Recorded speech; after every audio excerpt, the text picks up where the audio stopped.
The Ascension of Isaiah, often simply abbreviated as the Ascension, is a little-known early Judeo-Christian work not included in the Bible. This video will provide a brief summary of its contents. If you want to know more about the date of its composition, watch this video. The first part of this work, chapters 1 through 5, is referred to by scholars as the martyrdom of Isaiah. It's given in the third person. In the text, Isaiah warns King Hezekiah that his son Manasseh, the heir of the throne, will apostatize, and that during his reign, Isaiah himself will be executed by being sawn into pieces. These prophecies are told to Hezekiah as he is nearing his own death due to illness. After the king dies, Manasseh does inherit the throne, and Isaiah's prophecies end up being accurate. A group of prophets, including Isaiah, venture into the desert, and a demon called Beliar persuades a false prophet named Belkira to make false accusations against Isaiah to the king. Manasseh takes these charges seriously and starts searching for Isaiah to execute him. A description of the coming of Jesus to the earth is given with details, as well as the end of days.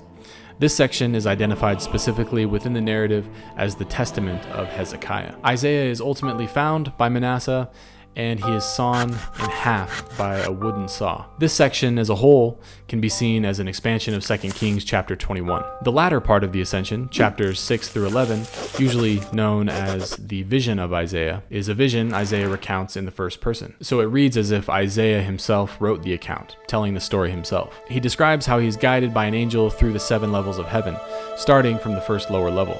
He finally reaches the highest degree of heaven and sees Jesus there. Unique garments are required to dwell at this highest level of heaven, which Isaiah possesses. These are referred to as garments of the upper world. Subsequently, Isaiah witnesses Jesus' descension, passing through the 7 levels of heaven toward earth before his birth. Jesus attempts to remain unrecognized by the angels in the different levels of heaven as he descends. He does this by taking on their form. When he reaches the 3rd level, and only when he reaches the 3rd level, he provides a password to the gatekeeping angel before he enters in. And he does this for levels 2 and 1 before he arrives to earth. Once he reaches earth, we read a familiar narrative found in the Gospels of Jesus' birth to Mary, the Virgin, and Joseph as his father. Jesus carries out signs and wonders in Israel and is crucified. There are remarkable parallels between this work and Mormon doctrine. If you want to learn more about these similarities, check out this video. The text as a whole appears disjointed and lacks continuity.